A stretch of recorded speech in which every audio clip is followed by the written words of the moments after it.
Previously, we explored karate's origins on the island of Okinawa, its roots in Chinese martial arts, its transformation through generations of Okinawan masters, and its evolution into a unique and deadly system of self-defense. Now, in this third chapter, we follow karate as it leaves the shores of Okinawa and steps onto the mainland of Japan. A new era begins, one of resistance, adaptation, and rebirth. This is the story of karate's clash with tradition, of battles fought not only with fists, but with ideas, and the men who carried its spirit through war, misunderstanding, and into the global spotlight. From the hidden dojos of Okinawa, through the wooden floors of Tokyo universities, to the roaring stadiums of Paris, karate has walked a long and complex path. It has been shaped by masters, altered by institutions, and tested by time. It has faced war, politics, and commercialization. And yet, at its core, something remains unchanged. A bow before entering the dojo, a silent moment before kata, a lesson not just in striking but in restraint. Karate is more than movement. It is memory. It is meaning. Today, the world of martial arts is more diverse than ever. Sport and tradition, East and West, point fighting and full contact, Shotokan, Goju-ryu, Kyokushin, Seidokaikan, each tells its own story. But behind every style is the same question: why do we train? In the episodes ahead, we'll dive deeper into that question. We'll explore the unique philosophies and histories of individual karate styles, from the explosive power of Kyokushin to the flow of Goju-ryu, from the discipline of Shotokan to the adaptive roots of Shito-ryu. And we won't stop there. We'll journey into the worlds of Aikido, boxing, kung fu, jiu-jitsu, wrestling, and the modern arena of MMA. We'll meet the traditions that shaped them, and the people keeping those traditions alive. Because martial arts are not just about who hits harder. They are about who walks the path, and why. If this story spoke to you, subscribe, share, and join us. The journey continues. For decades, karate stood on the sidelines, watching other martial arts claim Olympic glory. Judo had entered the games in 1964. Taekwondo followed in 2000, and yet karate, with its rich history and global following, remained outside the ring of Olympic recognition. But then, in 2020, something changed. Tokyo, the spiritual homeland of modern karate. For the first, and possibly only, time, karate was included in the Olympic Games. It was a moment of triumph, long awaited by generations of athletes, coaches, and national federations. But it was also a moment of reflection. What version of karate would the world see? The answer: sport karate. Fast, tactical, driven by points and penalties. Kata became performance. Kumite became strategy. The raw spirit, the silence before the strike, the humility after victory was harder to find. Many traditionalists watched with quiet concern. This was not the karate of Mabuni, of Miyagi, of Funakoshi. This was something new, impressive, yes, but disconnected from the deeper roots.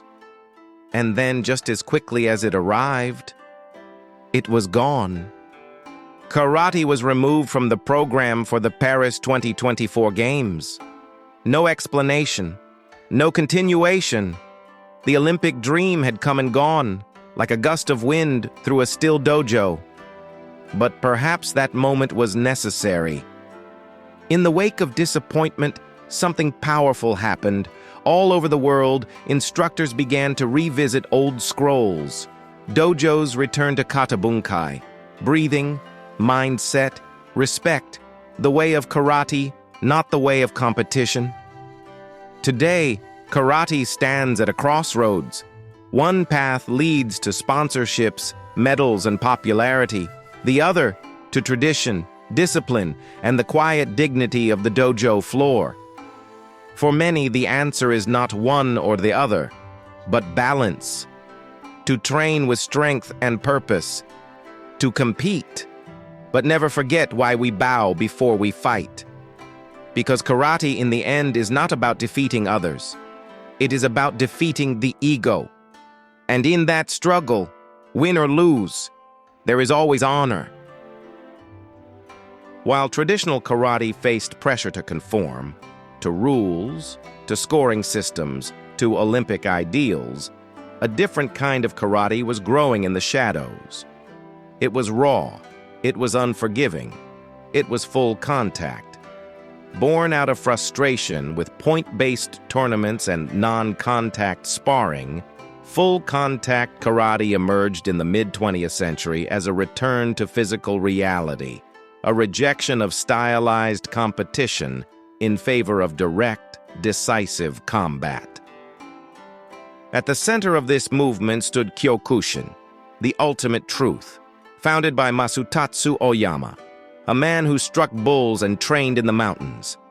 Kyokushin rejected the idea of light touch. In its tournaments, there were no gloves, no headgear, no retreat. Only spirit, endurance, and the willingness to absorb pain.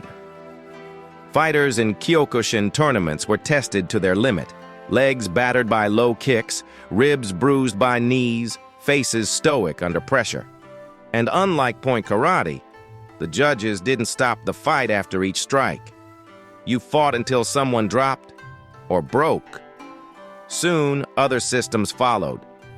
Seidokaikan, founded by Kazuyoshi Ishii, took the brutality of Kyokushin and added flair, creating a professional televised format with dramatic entrances, big arenas, and cash prizes. It was the bridge between karate and kickboxing. Fighters crossed over, rules blended, and from this fusion, a new beast was born, K1. But even before K1, full-contact tournaments in the 1970s and 80s, especially in Eastern Europe and parts of Asia, were no less brutal. Bare-knuckle, no weight classes, minimal protection, medical stoppages were common, fighters were built like tanks. These were not sportsmen, they were warriors. To many, this was the real karate, not point sparring, not katas for trophies, but grit, sweat, blood, and indomitable will. And yet, both worlds continued to exist, the sport and the full contact, one chasing Olympic glory, the other truth through pain. By the 1960s, karate had crossed borders. No longer confined to the islands of Japan, it began to travel across oceans, into dojos, universities, and sports halls around the world.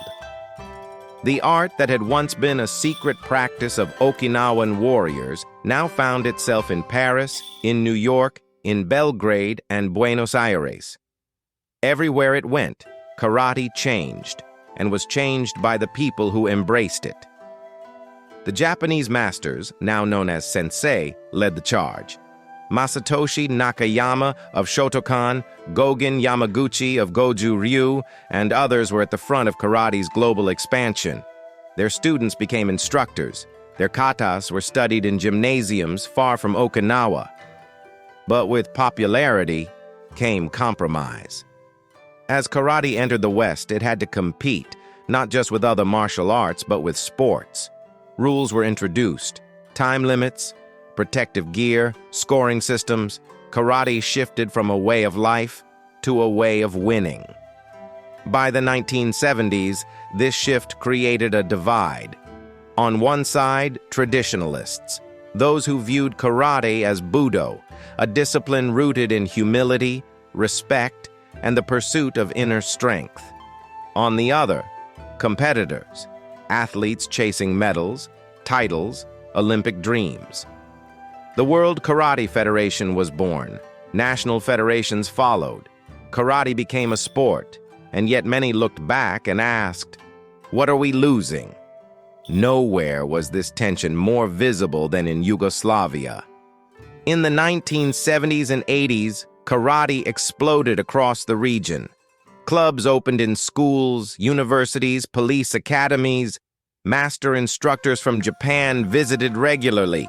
At the same time, local pioneers like Vladimir Yorga, Ilya Yorga, and others began developing strong homegrown systems. Yugoslavia produced champions, scholars, and deeply respected teachers.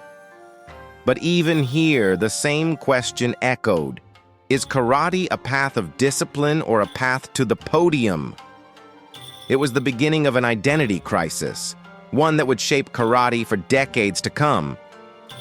In the early 20th century, the tides of tradition met the modernizing force of the Japanese mainland. Karate, born from the shores of Okinawa, began its long journey north to Japan. It arrived not with fanfare, but with quiet strength, carried by men like Gichin Funakoshi, Kenwa Mabuni, and Chojun Miyagi. Funakoshi, often called the father of modern karate, introduced the art to students in Tokyo in the 1920s. But this was not a smooth transition. The Japanese martial world was deeply rooted in the legacy of Bushido, the way of the samurai, and the classical arts of judo, kendo, and jujutsu. Karate, with its striking techniques and Okinawan origin, was seen by many as foreign, even crude.